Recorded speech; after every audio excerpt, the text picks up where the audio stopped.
এদিকে তিস্তা এবং গঙ্গার পানি বন্টনের ঘোর বিরোধী পশ্চিমবঙ্গের মুখ্যমন্ত্রী মমতা বন্দ্যোপাধ্যায়। আর এর ফলে দুই চুক্তির ভবিষ্যৎ অনেকটাই আশঙ্কাজনক অবস্থানে বলে মনে করছেন বিশেষজ্ঞরা।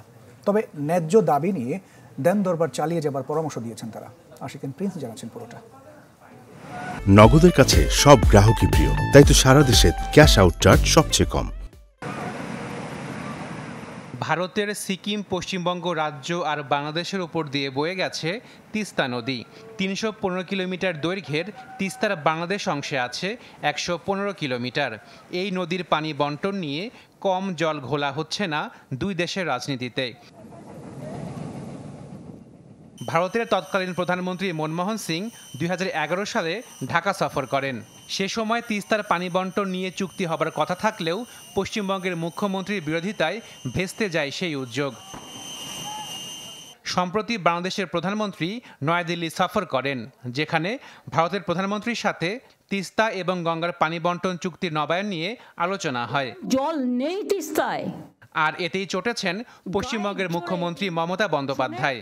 একতরফা কোনো সিদ্ধান্ত নেওয়া হয় তাহলে কিন্তু বাংলা জুড়ে আন্দোলন চলবে, দেশ জুড়ে চলবে। নদী গবেষক ইনামুল হকের মত, তিস্তার পানি কোথায় আটকে আছে সে বিষয়ে গবেষণা করে প্রকৃত তথ্য সামনে আনা উচিত।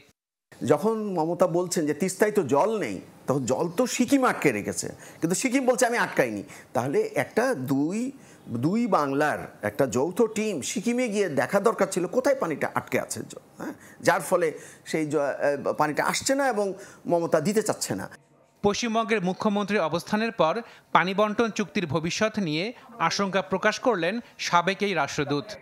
এবারের যে ঘোষণাপত্র বা তাদের জয়েন্ট স্টেটমেন্ট যেটা এসছে বা তারা প্রেসে যে কথাগুলো বলেছেন দুই প্রধানমন্ত্রী, তাতে তো নিয়ে খুব বেশি আশাবাদী হওয়ার মতো কারণ দেখছি না। তিস্তা গঙ্গা চুক্তি সেটা ২৬ সালে শেষ হবে, ৩০ বছর মেয়াদের। আমরা তো সেটা চাই যে আবার নবায়ন হোক। মুখ্যমন্ত্রী মমতা বন্দ্যোপাধ্যায় বা তার দল তৃণমূল কংগ্রেস যে অবস্থান ঘোষণা করেছে সেটা কিন্তু আমাদের একটু শঙ্কিত করে। তার কারণ তবে যে পরিস্থিতি তৈরি হয়েছে তা কূটনৈতিকভাবেই সমাধান করতে হবে বলে মনে করেন হুমায়ুন কবির। আমাদের দিক থেকে তো এটা আমাদের ন্যায্য অধিকার দাবি হিসেবে আমরা সেটা বলতে থাকবো, আমাদের অধিকার। আশিকেন প্রিন্স, চ্যানেল 24, ঢাকা।